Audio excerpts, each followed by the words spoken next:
consume so much sugar that there's just not even enough in these fruits and vegetables to overcome the amounts of sugar we eat. And it's so difficult to avoid sugar. It's not like, oh, I'm going to avoid table sugar. No, it's everything. It's breads, rolls, cakes. Nothing doesn't have sugar in it that you buy today. And you just can't live on just vegetables.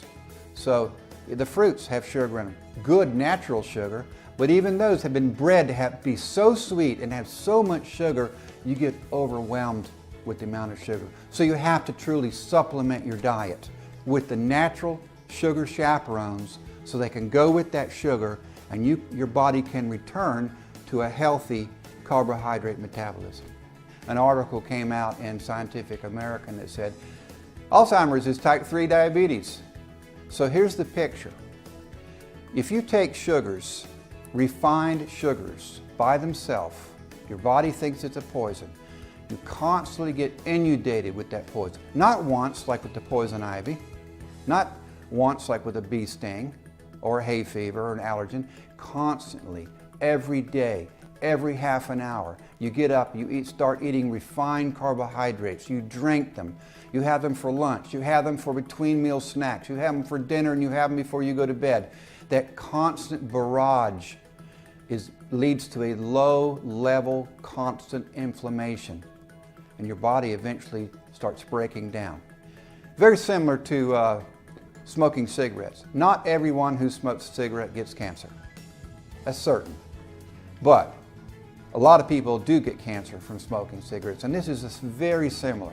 Not everyone who eats refined carbohydrates is going to get diabetes, but a lot of them do. It is the major cause. So if this happens now in adolescence, you get type 2 diabetes and acquired diabetes.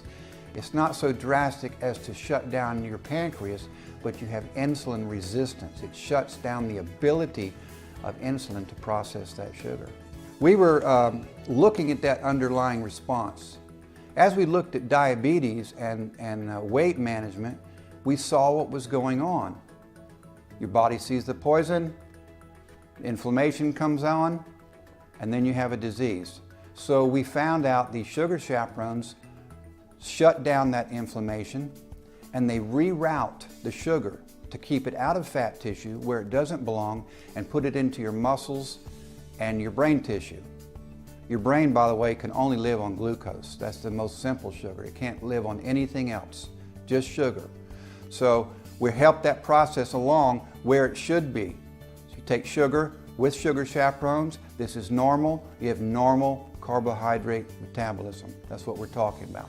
In the case of sugar, if you have sugar without one of these sugar chaperones, your body says, okay, there's a poison, I'm going to attack you, I'm going to stick you in the fat tissue.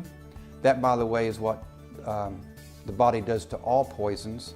It tries to put it in fat tissue. So if you take too much mercury or lead, it goes into your fat tissue. It's just trying to isolate it, get it out of the way. That's the main purpose of insulin, is to take sugar and put it in the fat tissue.